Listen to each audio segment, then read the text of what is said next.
because, as John said, it has been great, to be honest with you guys. I receive a lot of messages, so I really appreciate them. And then, as he said, the format is going to be very, very similar, but this time we will talk about the offensive fundamentals in futsal. So let's start. As same thing, we have the phases of the game. If we have the ball, we are attacking, and the three main objectives: score a goal, keep the ball, and progress towards the goal with the ball. Then we have the defense. We talked about that a couple of weeks back. The offensive transitions with the four phases inside there: the opening, the counter attack, the fast attack, and the positional attack. The defensive transition and the phases. So 2-3 weeks ago, we talked about the left side of each screen. Today, I'm going to try to cover the right side, everything about attacking. And again, it's going to be about the fundamentals that I really think that they are very, very important. So we are going to explain the gain of one, which basically is the fundamentals of one player, the gain of two, the gain of three, and then we call it systems rather than the gain of four, basically to separate from the 4-0 formation so we don't get confused. But the same thing that I said with the defensive fundamentals, I really think that if we teach offensive fundamentals rather than systems that they are very close, we will have like better players that they really understand the game. And it's the same that I said. I got a lot of material here that I learned from other coaches. I learned from other people, from the Spanish Association of Coaches, from the Spanish Federation, from Adri Martino and Jose Antonio Valle, and their company Bamar, from a course that I did with El Pozo Murcia, and I think I mentioned last time as well.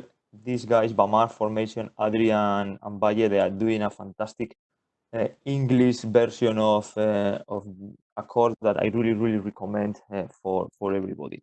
So having said that, I think it's time to crack on.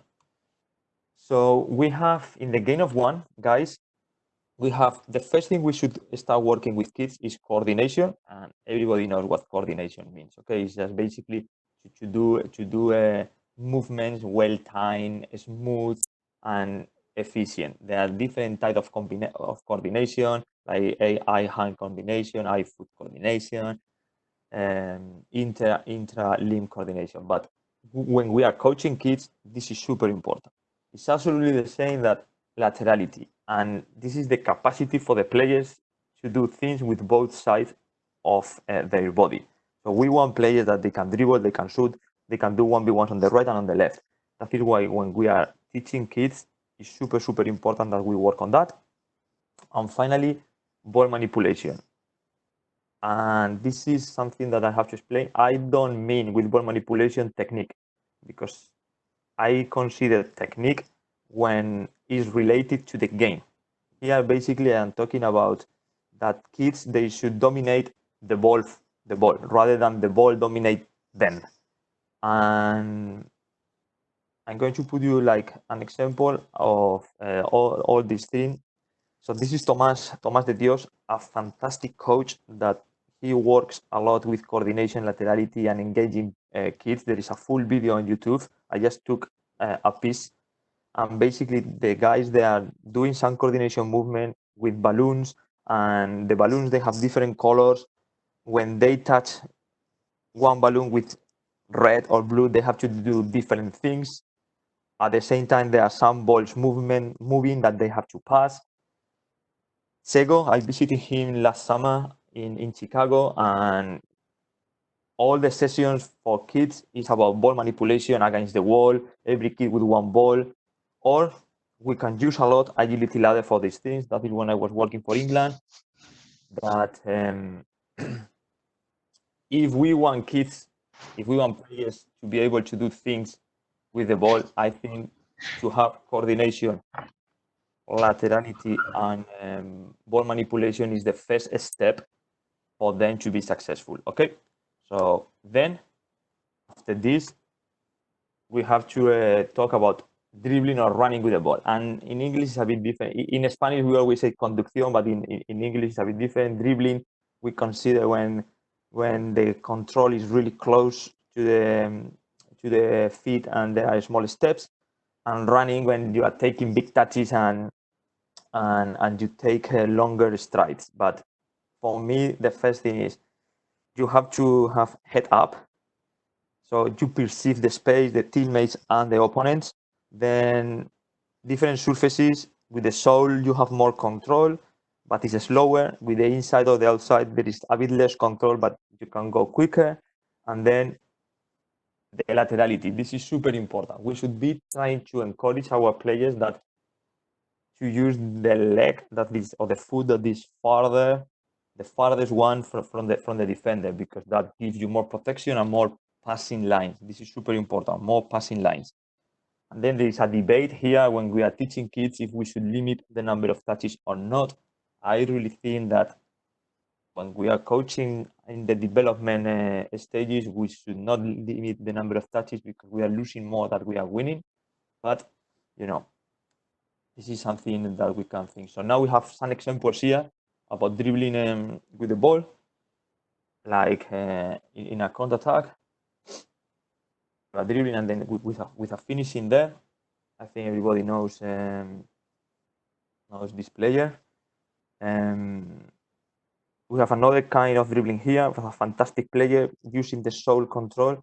That player even played in first division in Spain and is a very important player for one of his personal characteristics. I don't know if you see, but check on him when you see this video again. Another example of dribbling with the ball. Okay. The second one is control. So, you know, everybody knows what control means. Control the ball. And we can use different surfaces. The sole, the inside, the outside. We can control the ball when it is coming on the air. There are different types, like you stop completely, the oriented controls, or in motion control, when you control the ball when you are already moving. And again, the laterality is super important. We should use both feet. But when you are on the wing, unless there is a space on the wing, and usually you control with the outside foot because you can take that space. If you control the ball with the inside, basically you are opening with the inside foot, you are opening an internal passing line. And in futsal with controls, there are three key aspects. One is attack the ball. The second one is control with a feint, and you will see now what that means. And the second one is you can attack the ball, but then you let the ball go to the other foot. So here we can see like attacking the ball. The player, fantastic player. Attacking the ball here again. And I put examples of attacking the ball, basically going towards the ball and having that oriented touch, and every time finishes in a shooting action. But that doesn't have to be all the time. You can just control the ball to make a pass or to dribble the ball. Okay, so you can. But the idea is that concept that you don't wait for the ball to come. You are attacking the ball. Here, there is a control with the feint. I don't know if you saw that. There we go again on the top of the corner. So there, the player controls the ball with the inside foot. You will see, stop the ball with the inside foot. He makes one step, so the ball is in the middle, and then he takes either way in this time towards the other side. That is what we say control with a feint. Watch the top corner. There is the same example. You see that player here is going to control the ball with the inside foot, and then step. Here we have Wallace doing the same. That is what is called control with a feint. And then we have here the last example of this player that is attacking the ball. So it seems that the next one is going to shoot with the left foot, but he let the ball go to shoot them with the right. So those three examples, they are very, very important to master them in futsal. Then we have the pass, and it's the same. We should try to encourage players to pass the ball with both feet, right weight, no bouncing. If we use the inside of the foot, and important to use the correct foot, which usually is the farthest away from the defender, and to pass the ball also to the correct foot too, which is the farthest one from the defender. So that is important, that we should try to encourage, to teach the players to pass the ball to the right foot. And so here we are going to see another example of passing, and we see Morocco here, and you can see how they pass the ball. It doesn't matter which foot they use. They control with one, they pass with the other. The players, they are very, very good technically. They can use both feet, both legs. And I think it's a good example about how different kind of passes they can be made. And you will see what happened with the video. It's also a great possession, great mobility, but then we will talk about that later, okay? Just focus right now only on the passing. Then, they score a fantastic goal. Or here, we can see an example of England. We have Agon left-footed, we have Cookie and Wallace right-footed, and you will see that they are controlling the ball with not their weak foot, that they are facing. So this is a very good example how these three players, they really control the ball with the farthest away foot to basically have better options, okay? Then finishing and shooting, super important in futsal, is the last phase of the attack. Everybody talks about the toe, like toe poke. We can use the lacy, we can use even the inside. And I included here the back post, like finishing on the back post, because in futsal, it's very, very important. We should run always to the back post. But it's important the body orientation of the player that goes into the back post, like always seeing the ball and the goal, and also finishing high. In the video, you will see a couple of examples about why it's important to finish high. We can see here some examples about the toe poke at the beginning. Now we are with the laces, like players that they are shooting with the laces. And then we will see, I think the next one is a couple of players that they use the inside, even from a 10 meters penalty, to basically place the ball and find that gap that the goalkeeper gives you. So here, that player number 6 is going to finish with the inside, just to place the ball. And now we have the back post, okay? So here there is an example about a back post finish. You saw that example before, but there is a mistake, and the mistake is here. There's another one, same thing, that the finishing on the back post was low. In the first one, they scored, but on the second one, the goalkeeper got there. And it's the same here. So here it's perfect.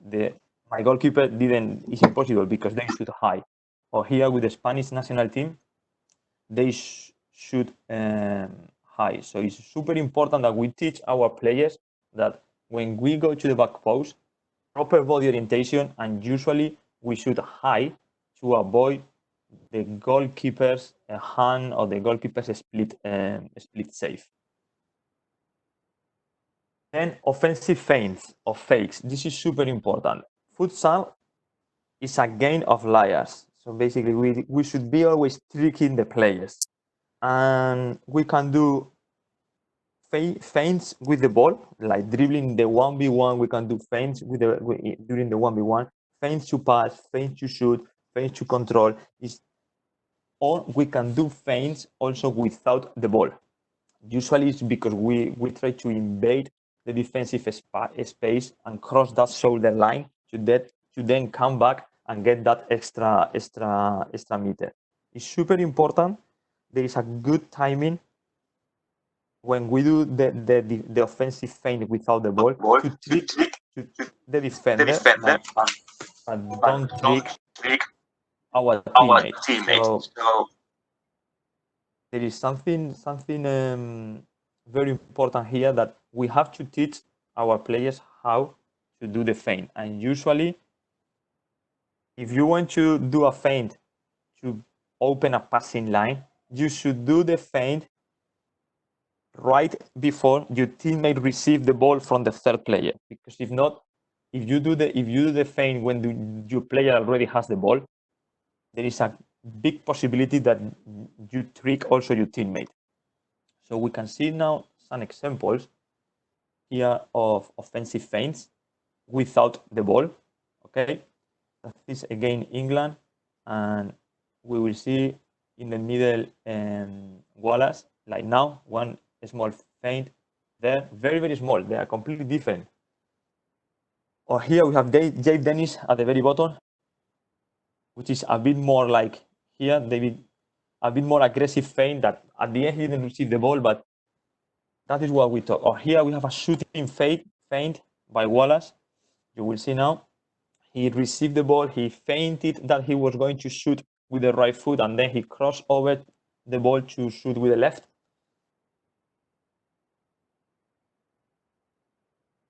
There. So this is a shooting feint. So super important to do different. There's another one here, very similar, from Marinovic, a fantastic player when he was playing for El Pozo. Super important that we teach this to our players. And then we have engaged the defender. And this is also related what I said about running with the ball. So we have to teach our players to invade the defender's space. So the offense has the initiative of the game. And if it's very difficult to engage the defender if we limit our players to, for example, a two-touch game. So that is why when we are teaching kids, we should consider these kind of things. And sometimes to invade the defender's space is very different from different players. It depends on on the defender. So that is one, reading the game, knowing the defender, knowing your personal characteristics is super important. But players, they should be like able to be controlling the ball with a defender extremely close to them. That is what we really aim. Okay. And then in the game of one, we have also the 1v1s. Okay. And here I included also the one against the goalkeeper. So in the last years, in the last 5-10 years, I think in futsal we see less and less 1v1s. It has been lost lately. As I said, we have to threat the defender, so we have to threat him. If not, we have to engage. If not, it's going to be very easy for him to defend. Usually in the 1v1s, we should try to move and displace the defender laterally with a good timing. So we should control the time and the spatial.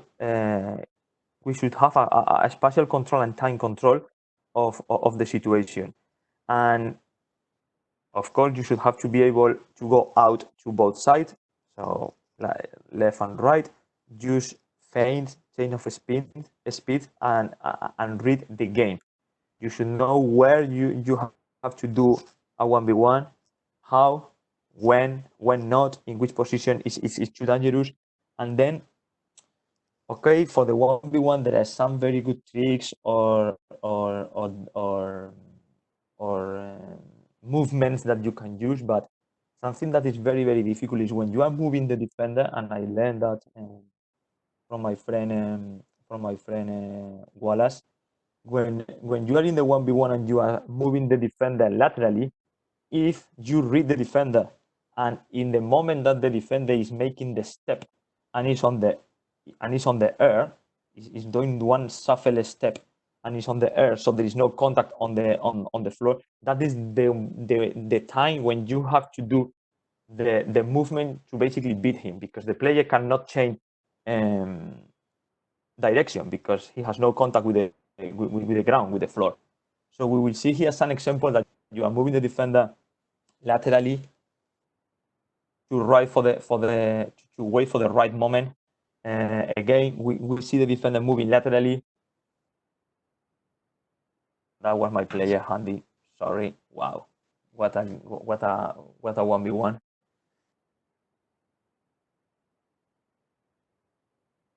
And that player went to the right, as you see, but then finishes with the left. Kenny. So that is why laterality again is super, super important.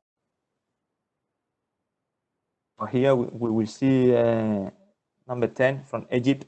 That he's very good in the 1v1, and he's also moving and waiting for the defender to dive in to basically go.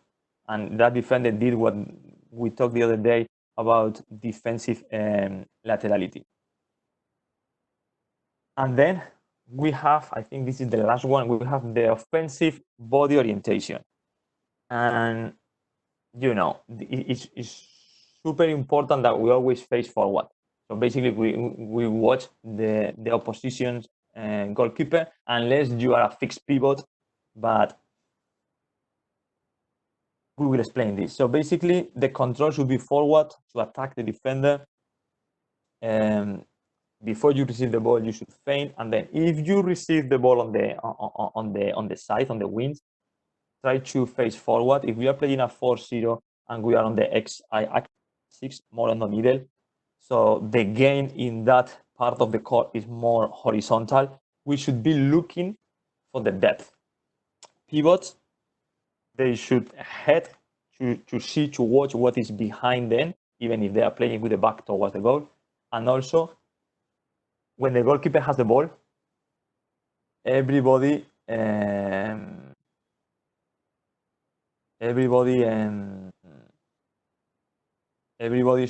should be moving. That is something that I learned from Sego, that we should be moving, so that way and our body orientation should be always facing forward. So we are going to watch here some videos where, for example, here that is England Ukraine. The goalkeeper has the ball, nobody's moving. Okay, we receive the ball, and I think it's Duke. Duke is already facing towards our own goal. Here we have a kicking. The same. He turned his back, play back. And again, so the body orientation, we could say it's not the best one if we want to really play forward. We are not really watching and we are not really seeing what is on the court. Here we have a kicking with Dougie Wallace, Dave Jennings, and Ian Parks. And we play the kicking. Dave Jennings, I don't know if you know, number 7 is a left-footed player, so there is one possibility to pass the ball back to him, roll the ball inside, and switch the ball to the other side. So we generate a 1v1 over there, or even a 2v1. Or you can pass the ball down the line to Ian, because Ian was here. But again, we play back, and at the end, we switch the ball to the other side, where without really watching if the defender is coming. Like here, this square horizontal pass facing back, that is super, super dangerous.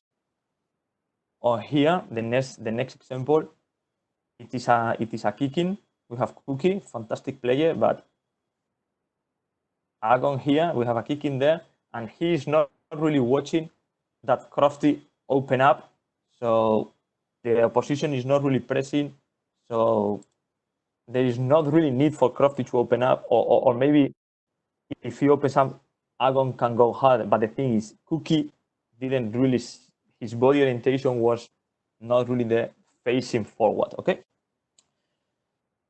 and then here we have Morocco, that is a team that is really, really facing forward all the time.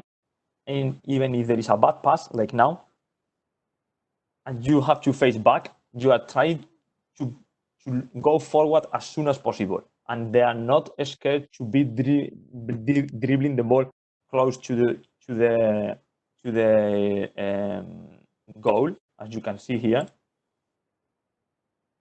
Let's watch it again.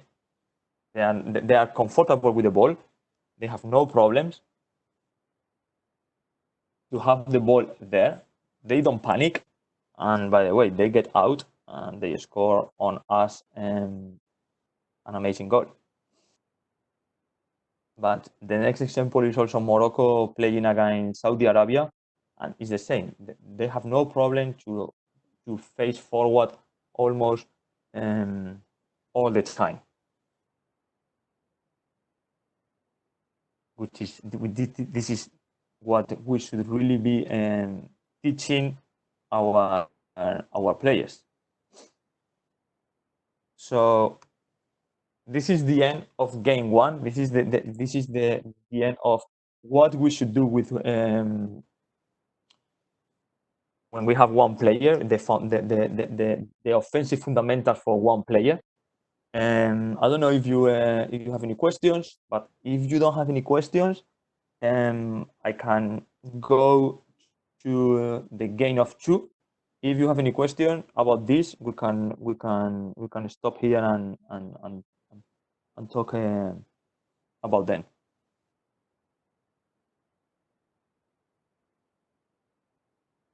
Okay. I think there's one question down at the bottom. Okay. If you just want to jump on it before we go. Yes. Yes. Perfect. No problem. Yeah, it says I see coaches all the time saying the feint must be past the defender's shoulder. Do you think that this is true? I already said that usually that is a good advice, and I say that because as soon as you cross the shoulder line, you makes that defender to step back. But as we saw on some examples, sometimes just with some small movement with the body, you already provoke a reaction on the defender, and you already get those extra inches or those extra space that you need. So it is true about the shoulder line, but we have to read the game. I don't really like to say always we have to do this, because if you, for example, this is one example, if when you are going to feint, the defender backs up, you don't really need to feint. If the defender is already giving you a space, so you just take that space. Okay? But in principle, yes, it's a very good advice. Perfect. I think Jamie's asked, would you coach points 1 to 11 or make a decision based on the needs of the player? Sorry, say again, please. Jamie has put, would you coach points 1 to 11 or make a decision based on the needs of the player? Well, I think you have to coach all of them, but of course, depending, you have to individualize the coaching. So some players, for whatever reason, they are better in the 1v1s because they play a lot on the street, and maybe you don't really need to teach them about that, but maybe they need to do more, I don't know, laterality, because they only go towards the right. But yes, technically you should be coaching all of them, and especially the 1, 2, and 3 in the early stages, super important. Cool. I think that's it. I think you're ready to jump on to the Perfect. game of two. Perfect. Thank you. So we go to the game of two, and probably everybody knows that in the game of two we have the dualities, which basically is the combinations, connections, or the combination that we have between two players. And there are 5 important characteristics, and depending where we are on the court, the risk that we want to take, the type of defense that we have in front, the decision making, and the individual and tactical knowledge, we can use one or the other. So we are going to go all over them. Everybody knows the parallel pass could be against individual defense, usually is way better. And when they press you high, and in finishing situations, so basically in the last third of the court, is not really useful because basically we have no angle and basically we are sending the ball into the corners. And to defend, we should use the defensive covers, the floating and exchanges concept that I explained some weeks ago. And then in a parallel, we have two players. We have the playmaker, which is basically the guy who does the parallel and should be using the whole width. That player should decide reading the situation. So that player received the ball and should decide if the parallel is on or if the wall pass is on, depending on the defender.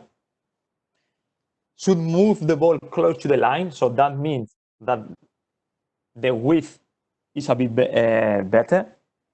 Tip the pass. You know this about knee high to avoid that interception.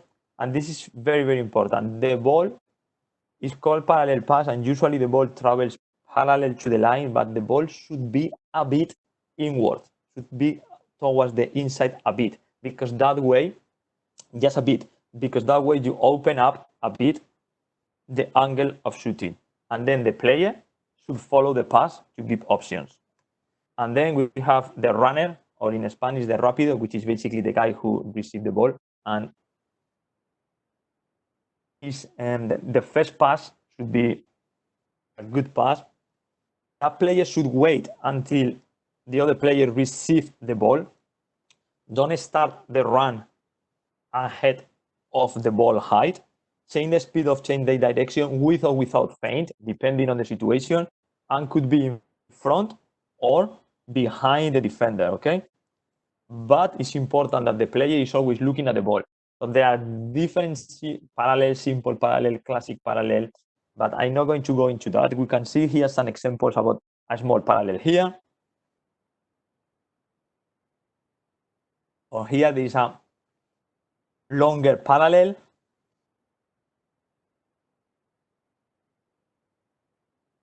Or now we are going to see a long parallel, which is a 4-0 here. When I was coaching Sheffield, in a 4-0 formation, there is a long parallel, there is a mistake, and you will see that the ball goes towards the outside, not towards the inside, goes toward the outside. That is why the player makes that strange rotation and movement over himself. But the player who made the parallel, the playmaker, runs and follow the pass. So actually, that is the player who scored. But it was, you see that mistake that the ball was a bit outside. We have in Italy here, Wallace, a couple of seasons ago. As you see, the ball, he's almost in line, but he's not ahead of the ball. If you try to make a parallel ahead of the ball, usually the defender is going to intercept because the defensive cover will be closer.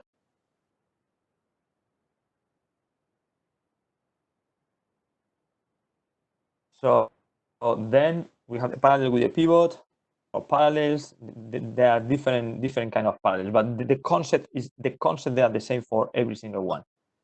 The next one is the diagonal, okay, and it's the same. There is a chain of speed and chain of direction. To be always looking for the ball. Could be a long diagonal, a short diagonal, could be on the air, could be down. The run could be in front or behind the defender. It doesn't matter, but usually it should be used against the individual defenses, against defenses that they press high and with intensity. Not really in finishing situation or close to the goal. And to defend is the same. We should basically use a lot the exchanges and the floating concepts. So here we will see a diagonal ball over from different. It is the same one from a different camera. We have two cameras set on the court.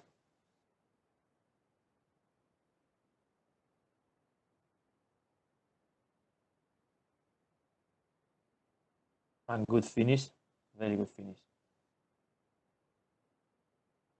And then we have the wall pass.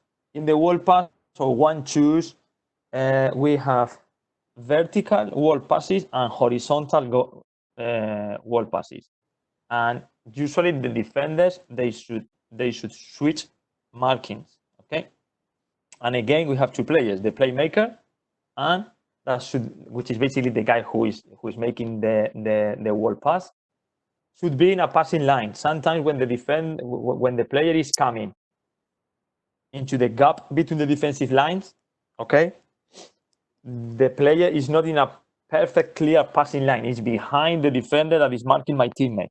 Then the height, and I learned that from Micho Martic. Okay, the player should be at the same height as the defender, or if we want, between the ball and the defender, but in that space.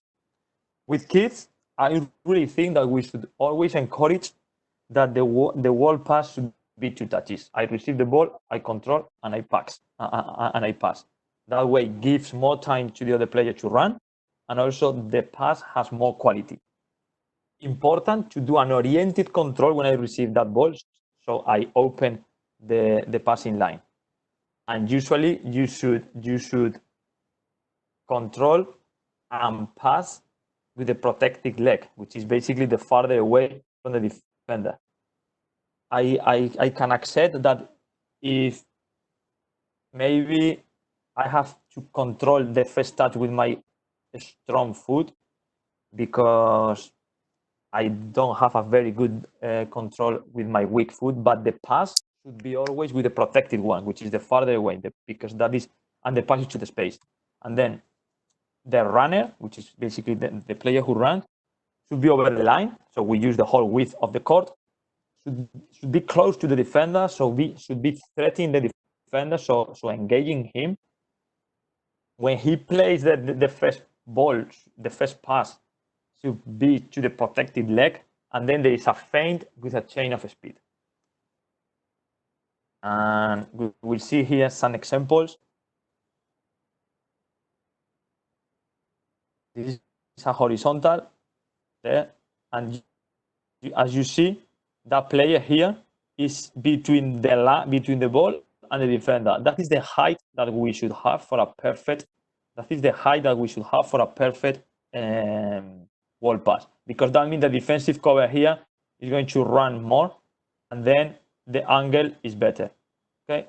However, here it was 1 touch, but I really prefer 2 touches. We have another horizontal wall pass here. Sorry about the quality, but it's there. It's an all Spanish First Division video. Then we can do a vertical wall pass, okay? And this is what is called vertical wall pass. Real Betis doing there, or Maritime in Italy. They used to do it a lot with Mickey as coach. Another vertical pass. Here we have Maritime.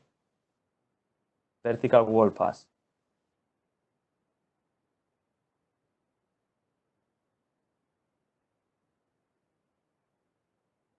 Block. And here we will talk about that also later, but we have direct, indirect, blind, false. Should be a very good timing between players, and the player who blocks cannot move. And there is nothing really on the rules about this, but I really say the same. I think we should use the same concept that they have in basketball. Try to do exactly the same. And defensively, if somebody blocking us, usually we should switch. So we will see now some blocks here, like even from kickoff, like a block just to shoot from Egypt was doing it all the time. Or we can see here a block. Again, the same in a local game in Zaragoza.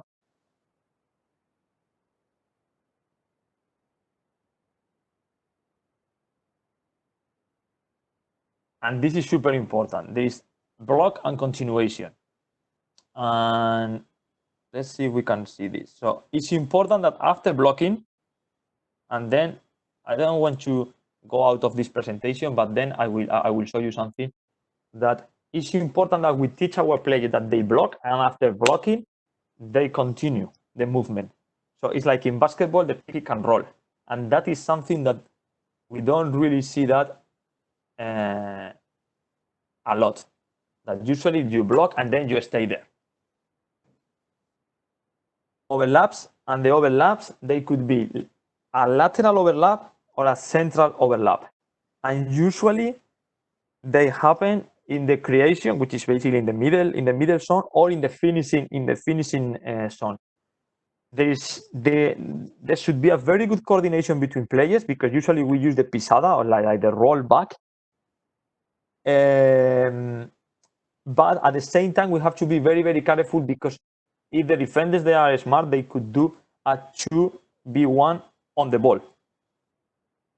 Okay? And defensively, we should switch, or we should have a plan like maybe we follow. So here, you will see a double overlap, lateral overlap on here, on your right hand side. You will, and watch this video, because I think we will see a couple of times, because it's a good example for something. So now we will see that the player takes the ball in, there is one overlap, the player on the pivot, another overlap.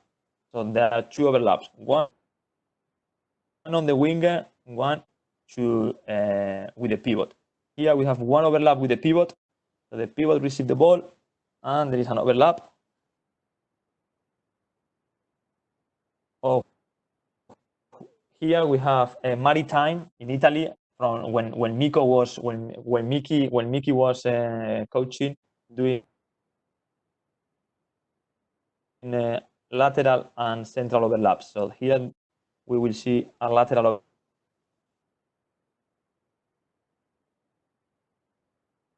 but here a lateral overlap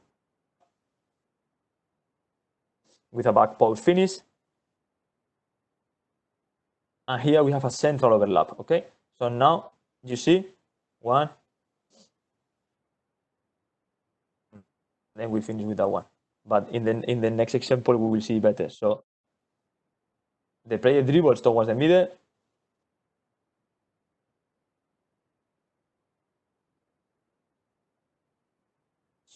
so we have lateral and central overlaps. That usually not a lot of coaches they use the central overlaps. I learned that from Mickey, fantastic coach.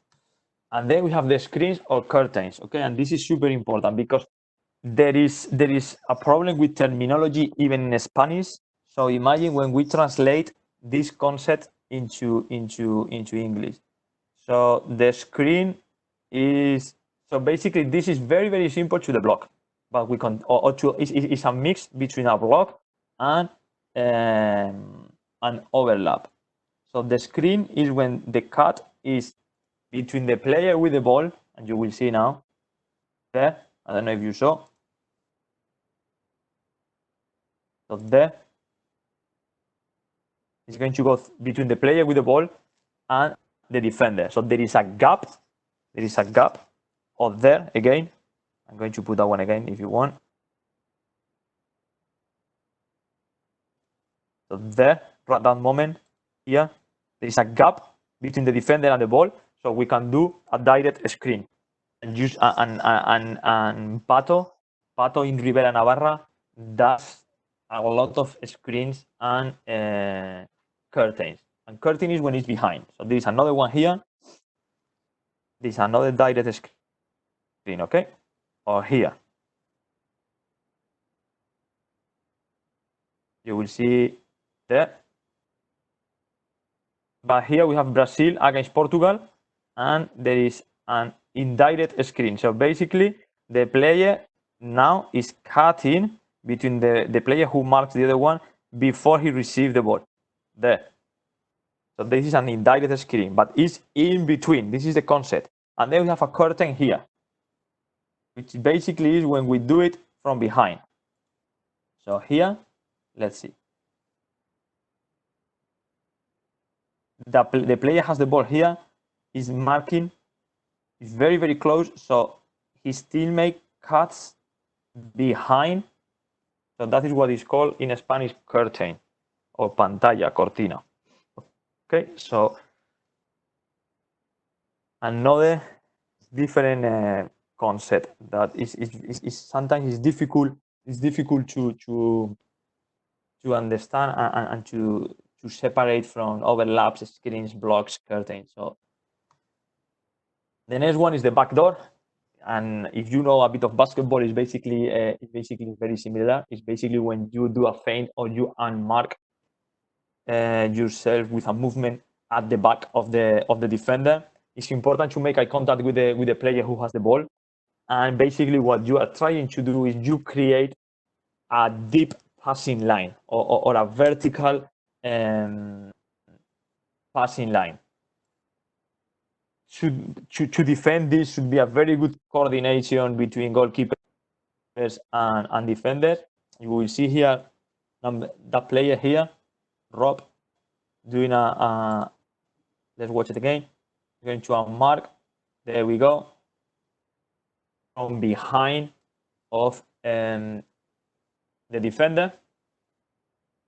Here, same player, and the player who passes the ball is the same one as well. So it's different. It's not in a finishing area, but it was unmarking himself from behind. Or here we have Barcelona and Rivera Navarra. So Rivera Navarra is going to score a goal, doing a backdoor at the end of this possession. Let's see if we can see now. Can I stop?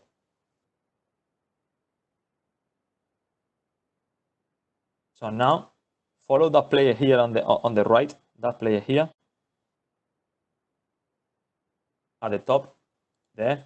So that player here is going to go behind and mark completely and not receive the ball and score at the back post.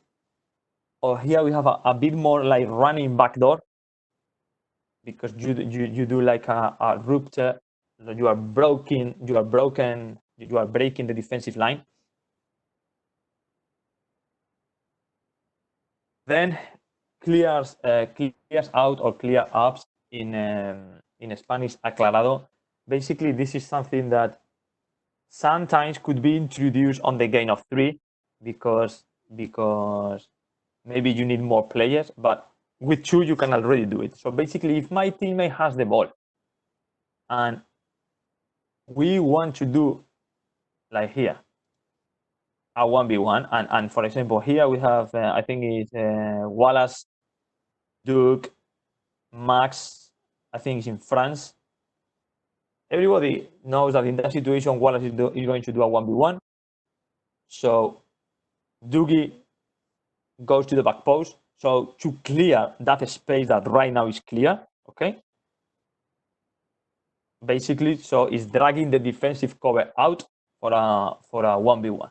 But Doogie is coming in, so then the defender is there. There is no way to do there is no way to do now a 1v1. It's okay. Maybe this is our style of play, to play the ball into the middle, into a pivot position, and then do a wall pass. But nothing happens. Or here, that we have, I think it's Webby doing a block after the pass, which is perfect. We have here Raoni Medina, the captain, and after the block, this space was clear, so Wallace is going to take the space, but Raoni, rather than going to the back post, is coming into the direction of the player that is running, so basically bringing his defender onto that side, and at the end, the defender is the one who steps in. Here we have a good example of Robinho playing in Portugal, that look, the teammates, they go away because this is a very good 1v1. Or here we have another 1v1 on the side where the 3 players from Inter Movistar, they go away. Or here, very good example of a clear up in a 4-0 formation, where we have the 4-0 formation, that player has the ball against Inter Movistar, Palma, and nobody's cutting there. So what happens is there is no defensive cover, and there is a 1v1. There is a 1v1 situation because there is no defensive cover. Here again, we have a 1v1 when all the players, they go away. They are basically going away. And the last one, I think, is one special case. Robinho again, the same guy that I put before. I don't know if you saw, but the goalkeeper put the ball in place. The guy is that good at the 1v1 that this is the press breaker, or this is how, if they need, this is 5-3, you know, the score. If they need, how they attack. The goalkeeper just gave the ball to him, and everybody goes away, and they are clearing the space basically for him. There are not many players that they can do this. And then this is super important that I learned that from Mickey. So we have all these dualities, and we have the zone 1, zone 2, and zone 3. So the initiation, the creation, and the finishing. With a bit of tweaking, with a bit of modification, we should establish where we want to use the dualities. And we should teach our players when and where one duality is good or not. So in the zone 1, in the initiation, there is some of them that for different circumstances, they are not really recommended. And the same at the finishing one. So at the finishing one, a parallel is going to put the ball into the corners. So it's not really what we really want, okay?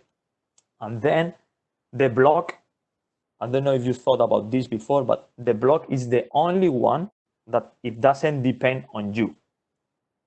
So the block, you can do a perfect block. So if you do a perfect parallel, probably is going to be successful. You can do a perfect block, a perfect one, and it doesn't depend on you, the success, because there is an external agent, an external factor, which is the referee. You do a perfect block, but the referee blows the whistle.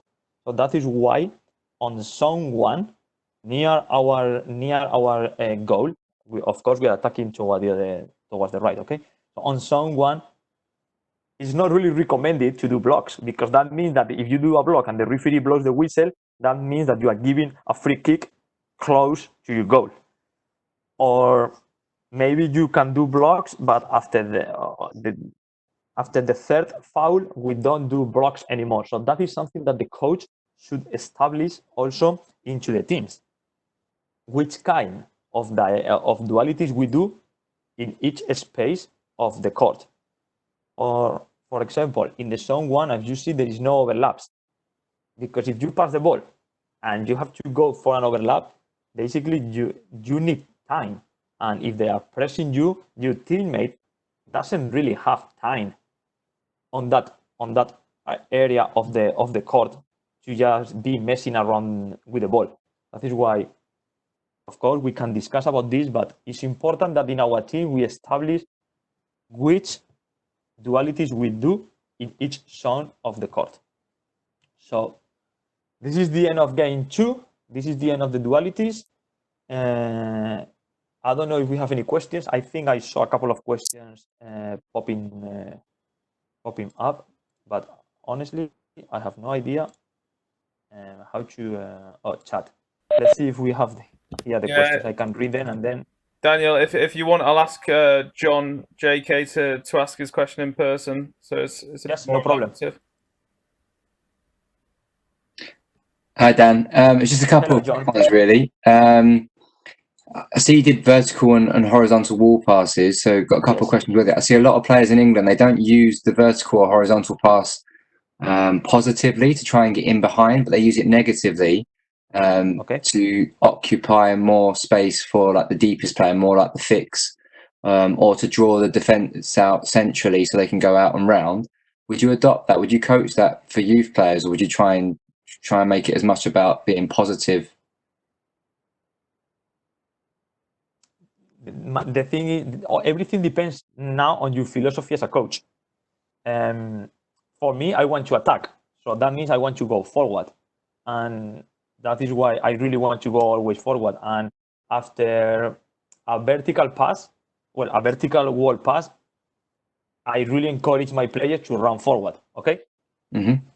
And probably you will see now with the gain of 3 what I mean with the runs forward and how we implement everything into the gain of 3 and then a gain of 4.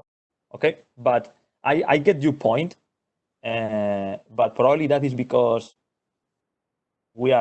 sometimes we are very conservative and we don't really want to take risks. And I prefer to. I am attacking, but I am thinking more about So my defensive so in that balance. example, if a player in training is playing a wall pass and they're playing it, negatively to keep possession rather than try and break lines with it and go positively, is that where you'd step in, or would you just let it happen and work it out for themselves?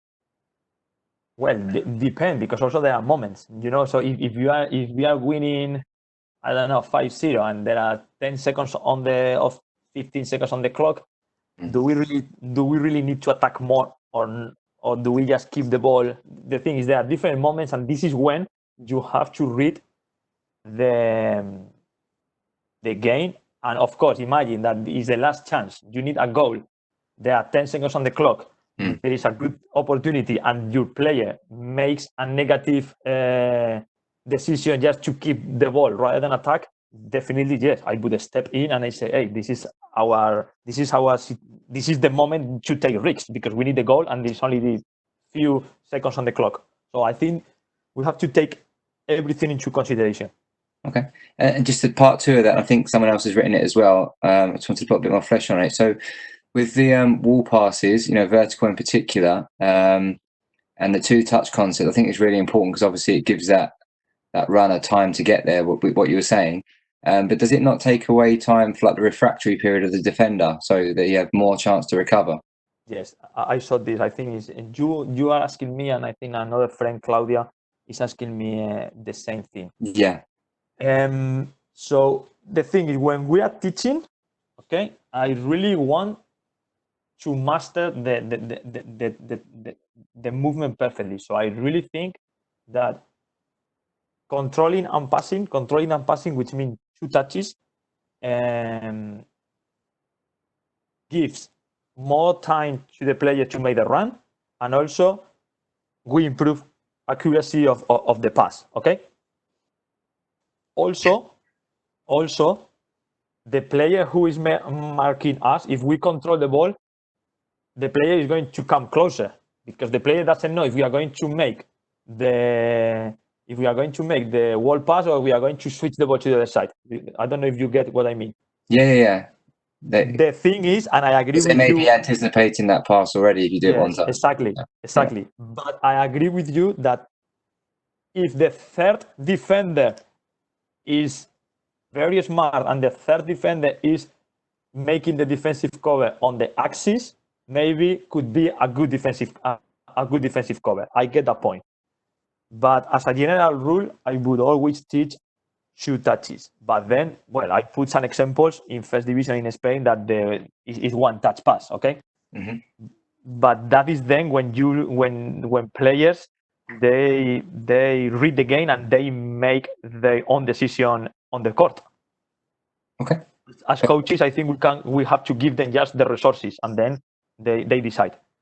Cool. Okay. Thank you. Yeah. Perfect. So should I carry on? Yeah, ready to go, Daniel? Perfect. So 1 sec. Okay. So we go to the gain of 3, and I don't know if I put here 1 sec. I put here 4 players, but we are only talking about 3. So it's important that as soon as we have 3 players, when we have the 3 players and we are playing with 3, we establish who is the defensive cover, or how is going to be the defensive balance. So, for example, if forget about player number 5, okay? If number 4 makes the run and we play that ball, we have to establish who is going to be the if we lose the ball, who is going to be the balance, number 2 or number 3. This is the first thing. And by the way, could be either, but it's important that in our team we establish that. and then we will understand a bit more why. Then the next one that we do in the game of 3 is the winger cuts.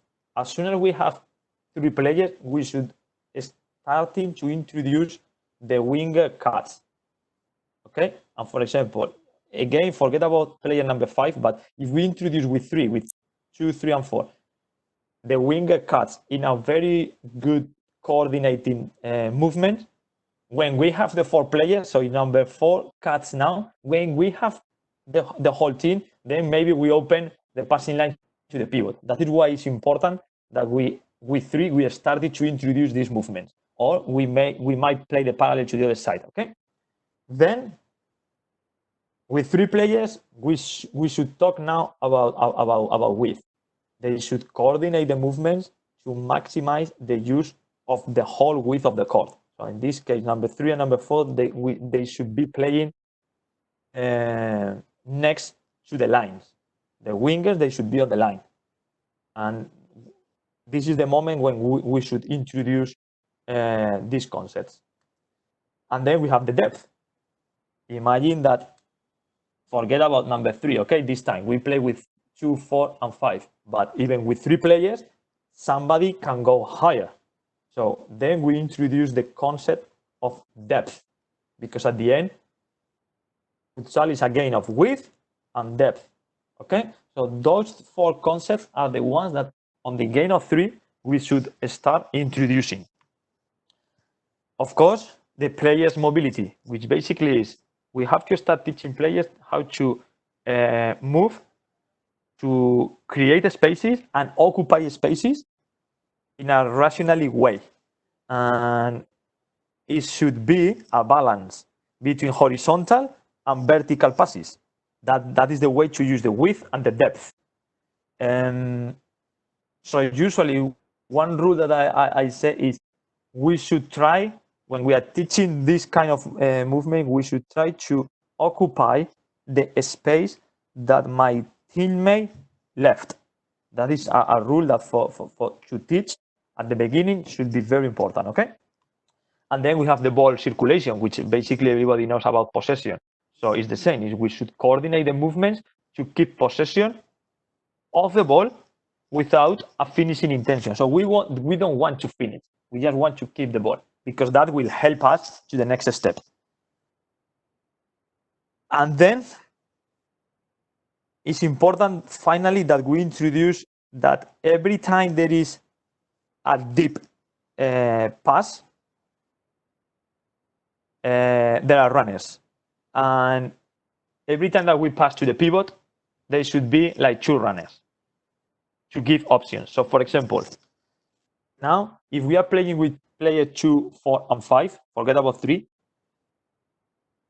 One rule that I got in my team is when the ball gets here into player, let's do this. When the ball goes here, so player 5, my pivot, has the ball, I got a rule, and it doesn't matter how the ball got there. It doesn't matter. It doesn't matter who passes the ball, but the rule is the player that is on the same side, in this case number 4, cuts diagonal.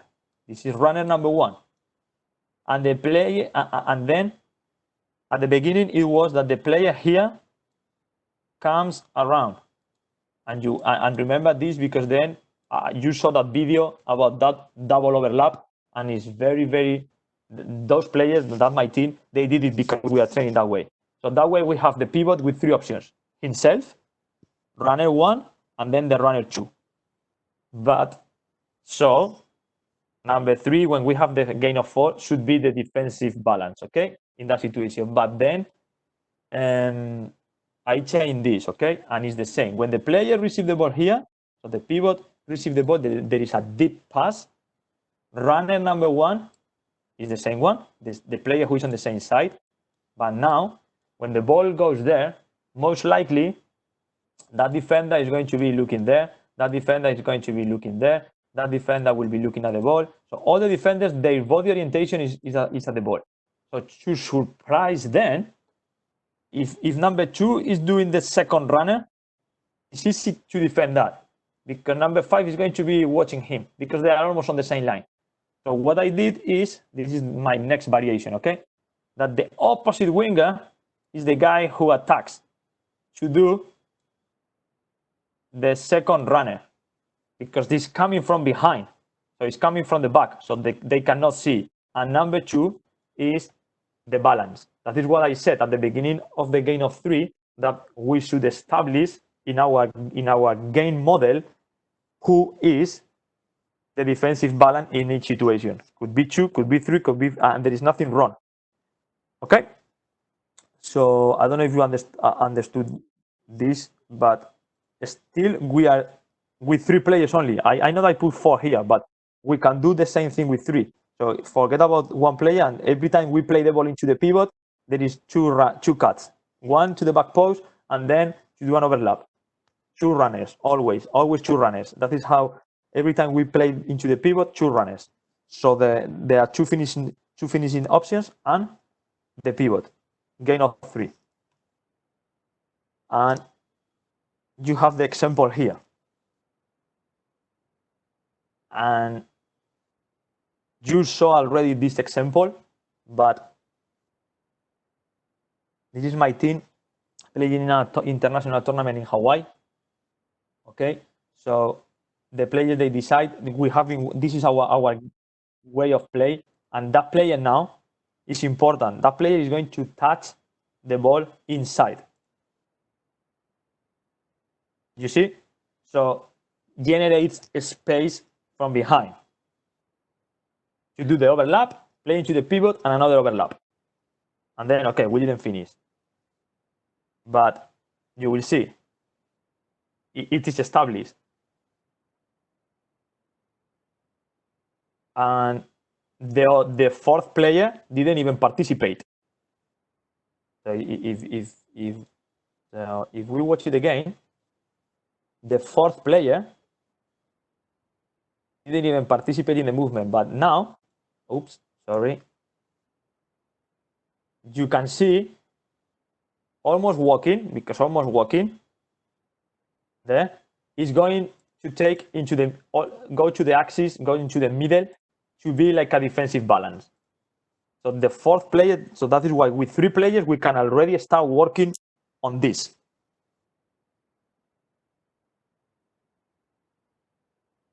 And then we have skip a player. I think this is there. Yes, 1 sec. Yes, skip a player. With skip a player, I mean with 3 players, we can skip 1, which means we play to the farther one. So we don't play to the number 2, we play to the opposite side.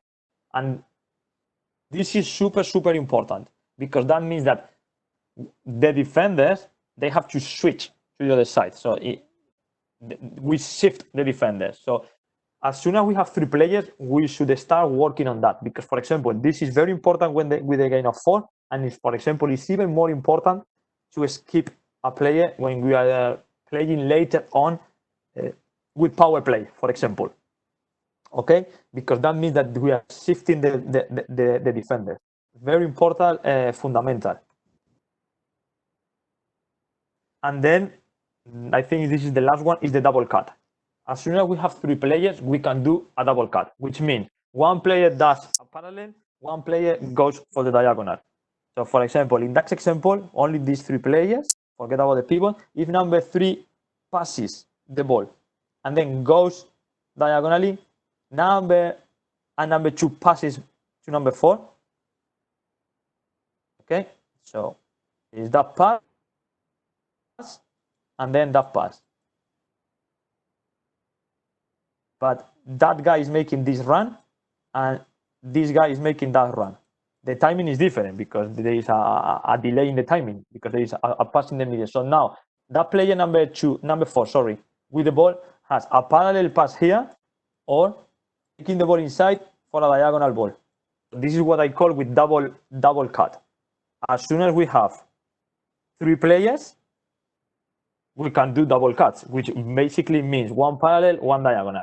And then, of course, we can miss them. Like which cut is the first one, or which cut is the second one, or which direction. This is up to the coach. and just teaching you, or trying to share with you the different fundamentals that we should teach with 3. Okay. So here we have an example. It's a press breaker, but you will see. So it's a press breaker. Okay, we have the white team 1, 2, 3, and 4. They are playing in a 4-0 position. Focus on the players in the middle that they are going to do a double cut. There we go. So they did a double cut, one diagonal and one. So the goalkeeper decided to play long. Not the best decision ever, but if the goalkeeper, imagine that the goalkeeper decides to play the ball here, because one guy ran for the parallel, we have a parallel pass here, and this guy went for the diagonal. So that means that we have this diagonal pass there. Okay, let's watch it again.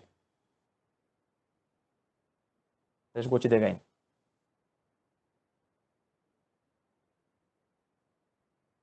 So they cut, it's a double cut, and if the goalkeeper plays short, you have then the 2 options. That is why, as soon as we have 3 players, we should start introducing the double cut. And then we have the dualities. So we have 3 players. So 2 players, they can do a duality. And then the 3rd player is the one who appears. Pato is a guy that in Rivera is doing a lot. So here you will see there is a screen there with a pisada, with a back heel. And then the 3rd player comes into the middle to get the ball. Let's watch again. So there is a duality, a combination between these 2 players right now, with a screen, back roll, and the 3rd player goes into the defensive lines to receive the ball, and then decides to do a 1v1, and it's successful. By the way, there is a wall pass, and the ball goes out because the 4th player didn't get there. But there is a duality, and the 3rd player comes. So you only need 3 players, but you are starting introducing the 3rd one or there. See? Again. There, let's watch here. There. The 3rd player is the one who comes to receive the wall pass there after that pisada, that back roll. Here we have a back roll with a screen, and then the 3rd player again, there we go, now runs to receive the ball and finish. Again, those videos are from Pato, and very, very good. Okay, so game of 3 is done. We have all these 8 concepts that we should started to introduce. I don't know if we have any more questions, or I go to the game of 4 now, which is basically it's almost at the end. No questions? I can't see any questions, Daniel. I'd crack on. Perfect. Thank you. So then we have 1 player, 2 players, and 3 players. And I said we go to the game with 4 players, that just to separate from the 4-0, so we don't get confused. I call it, or it's called system. So now we have the system, and we have to create our offensive model. And basically there are 3 types of games. One is the free play. So basically you play free. There is nothing. There is no structure, and all the even top teams, they have moments in the game that they play free, because that is when players, they show their talents. So for example, when you saw that amazing moment by Ricardinho doing the rainbow in the Euros, that was not pre-planned, that is free. So every team, they play free in some moments, but we have some teams, they play free always, because there is no structure. So there is one model which is free play. Another one that is called directed play, which basically is when there is a couple of rules, there is a couple of concepts that everything is established, and the players, they have the freedom to read the situation, to read the game, and react according to the rules and the game model that the coach has been teaching them. That is how most of the teams, and during the most part of the game, they play. And then we have like the pre-made or the prefabricated play, which basically is when you have rotations and you repeat always the same rotation, and it's very elaborate. And of course, all the teams, they have this. So for example, if there is 5 seconds on the clock, you have to score a goal, and you have a pre-made set movement or rotation with the flying goalkeeper, and we do this rotation to finish. Everybody also has this, but the thing is, we should teach our players all of them, and then of course when to use one and when to use the other one. So I don't mind to share with you my offensive models, okay, and we can discuss about this. So we have 3-1, and I know that you can read that later, but because there are so many arrows, but you will see probably better here, and I will put a couple of times, and then after this I finish, and we can have some questions. So we have the 3-1. I'm going to let it go, and then I will explain to you. And probably now, that video that you saw a couple of times with the double overlap, you will understand why. Basically, that was not something that happens because of that happens. Yeah, that is something that we did because we have been practicing that. So the pivot is in the middle, okay, and that player number 2 decides to pass the ball to number 3. So that is one trigger for my pivot. My pivot should go to the opposite side. Okay, that is rule number 1 that we have in my team. Usually, if number 2 is reading the game properly, and we play with a pivot that is right-footed, should pass the ball there. So the pivot always goes to this side because he's right-footed. If the pivot is left-footed, should go to the other side. Okay, that is one. Then after passing, so because the pivot goes there, we try to do a clear up in that side. We try to drag the defender out, so we have a 1v1 situation. If nothing happens, the player goes looking for a wall pass or the parallel. Number 2 is looking for a wall pass or parallel. If nothing happens, number 3 will dribble the ball into the middle. But we have the same, and number 2 will start to come back. We pass the ball to the other side. The player goes in, and there is an overlap for a back roll, as we saw on the video, to then play into the pivot. And remember, rule number 1: if we play into the pivot, that number 4 will go back post, and number 3 will continue. But that is the rule that we have established in our game. The variation that I introduced is that the number 3 will stay. If we play into the pivot, number 3 will stay, and it's number 2 the guy who is coming, the one that is playing behind the defenders. Okay. If nothing happens, we dribble back into the middle, and in a perfect world, this number 2 should be a left-footed, and this is the only moment that I don't want my players playing touching the line. If that happens, you saw that the pivot is already coming into the middle. So basically, when the ball goes there, it's opening this passing line diagonal for a left-footed player, one touch pass into the pivot. There, okay. If nothing happens, we restart. The pivot is already in the middle, and then we restart playing. And by the way, the players, they decide. Okay, the players, they decide when to do. And if you review later the presentation, you will see that my players in that goal that we missed, in that action that with the double overlaps, they didn't really do the whole rotation. So they are not robots. They are basically reading. Those are the guidelines that they have. Then we have the 4-0, and in the 4-0, I gave them there is a bit more freedom. They have 3 rotations. If the pass is from middle to middle, these guys they rotate. Okay, so if the pass is from player in the middle to player in the middle, they rotate number 4 and number 5. So now there is a diagonal ball here. Okay, if the pass is from the middle to the short winger, 4 to 5 in the middle here, everybody rotates. There is like a figure of 8. Okay, and then if the pass is to the long winger, so number 4 passes the ball to number 3, everybody rotates, but we cross. And the number 4 passes and goes, and number 2 then crosses. So we have diagonals, we have wall passes, we have everything, okay? So you will see now.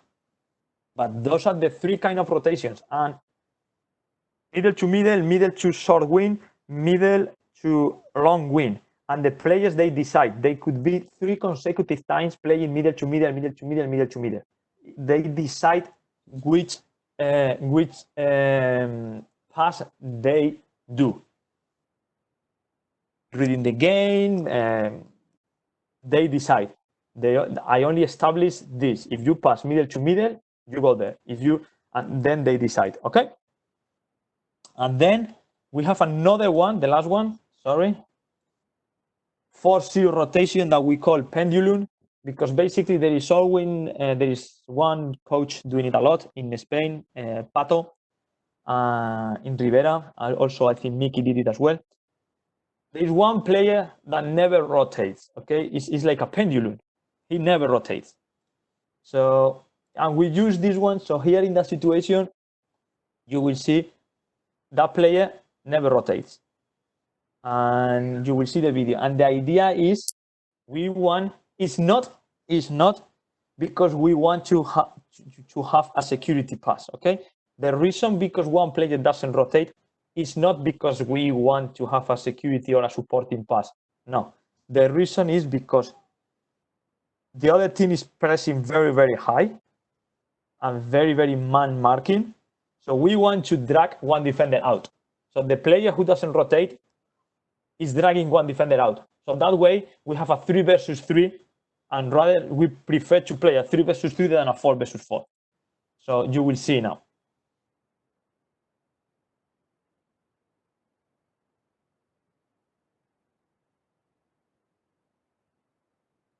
Oops, sorry guys.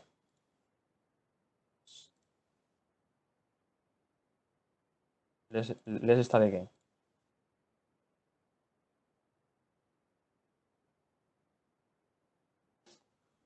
Now, sorry about that. I skipped the slide. So we have the 4-0, okay?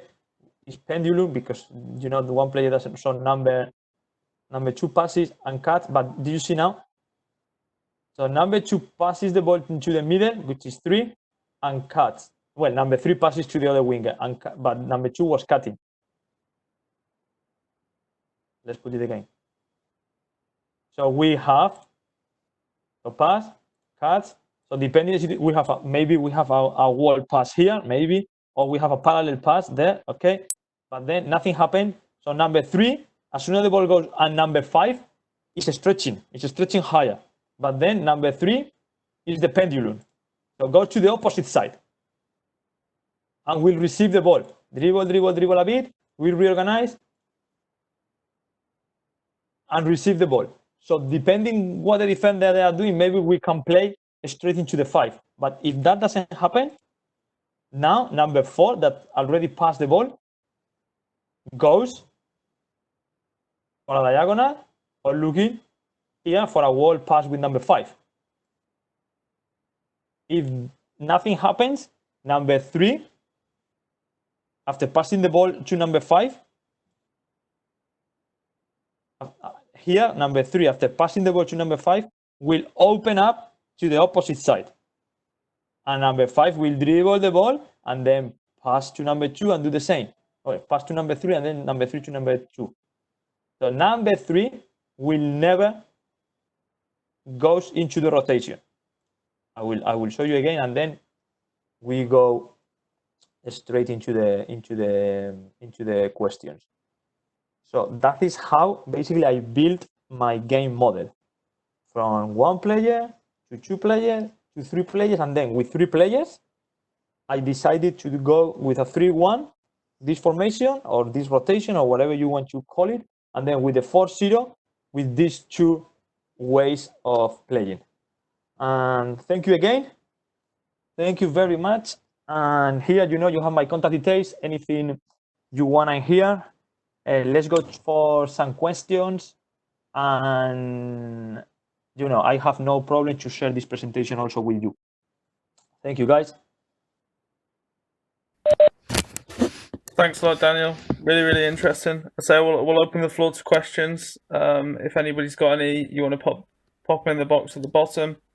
I'm sure that everybody's got quite a few things that they want to follow up. If you don't have any questions now, but let's say want to talk more in depth with Daniel, he's just put his link, his contact details up there. So please do feel free to contact him as well. Do you see the screen now or not? No, it's turned off now. I want to show you something, but let's see how I do this. Okay. Content. Do you see now? Yeah, that's perfect. Okay, so what I said about the opposite, the opposite one is, let's go here. When we can attack, so if we see now here the player here, the Barcelona player, is the guy who is going to go. So now the ball is there, so all the 4 defenders, they are facing the ball. So usually what happens is that in a normal game, this player here, with the one that is now as a backman, will go there to do the overlap or whatever, and then this one should be the defensive cover. But the variation that I try to explain is this. Look at him. He's running all the way around, so nobody sees him because they are watching the ball, and then the back heel is for him. This is one example that I wanted to show. And then the last one, do you see the screen again? Not yet. Now? No. 1 sec. Now? Yeah, that's perfect. Okay, and then what I mentioned about block and continue, super, super important. We have an example here about England. So there is there. Cookie is coming to block, which is perfect. Good block. But now, if in that moment, Cookie opens up and rolls, like pick and roll, so continue here, okay, where my mouse is, maybe we have the possibility for Wallace to play the ball into this gap to him. But even if he doesn't play the ball, if Cookie is here, okay, where this little black mark is, because Agon on the opposite side, when receive the ball there, if Cookie is here, because Agon is left-footed, Agon can play the ball straight into Cookie. And either way, if the ball goes to Cookie from Wallace or from Agon, we have a 2v1 situation here with Raoni Medina. I don't know if you understand what I mean. This is why it's super important that after blocking, we continue rather than staging, and it's super important. Okay? So those are the 2 videos that I wanted to share with you. And of course, everything depends on the coach, on the instruction, on your style of play. But super important that those 2 things, that block and continue, to give more options. Perfect, Daniel. I'd like to start with the question for you, if possible, because I've been watching a lot recently around cutting and which players should cut, and of course it depends a lot on the philosophy. And I've heard things from different coaches around the indirect curtain movements and the curtain movements. So either the fixed cutting, or of course the wingers or the higher position players cutting centrally. Which do you prefer, and which do you find works better with your system of play? Well, as you saw, I got different. As you saw, I got different cuts, and depending on the situation. Yeah. And the thing is, everything depends on. I gave my players this. If you pass here, so in the 4-0, if the pass is from middle to middle, this is the movement. But then they decide where to pass. So maybe, and that means that if they decide where to pass, they know already the movement that is associated with that pass. Okay. Okay. But I like to give them the freedom to decide, reading the situation that the defenders are putting us on, because at the end, those are the players. They are the ones that they are on the court.